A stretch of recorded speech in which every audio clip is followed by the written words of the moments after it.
right, now because my friend is bringing her daughter with her, and kids don't always eat, I don't know, vegetables, green things, we might not have a lot of luck with the cucumber sandwich. So this, I didn't even come up with this. This was something that I was delighted to find when I had the pleasure of having high tea at the Park Plaza in New York. And I have a younger sister, and at the time she must have been, about 8 years old. And they had, just for her, just for kids, a special, what they called the Eloise tea, because anybody who has kids, they might know of Eloise, the girl who lives in the Park Plaza.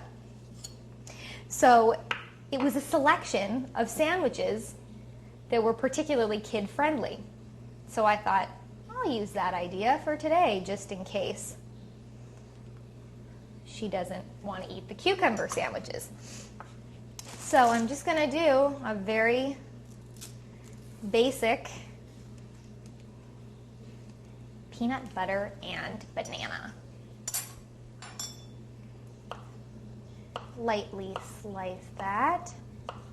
I mean, you could make tons of varieties of sandwiches actually beyond what we did. Come up with some really unusual combinations. How about a cheddar and chutney? Apricot marmalade with, let's see, another sharp cheddar, a sharper cheese. Another good idea for kids, you could do, of course, peanut butter and jelly, peanut butter and banana, but how about, what I really liked when I was growing up was cream cheese and jam. So finish cutting this up, and she's going to have her own little sandwiches, just in case she doesn't like the ones that I prepared for the adults.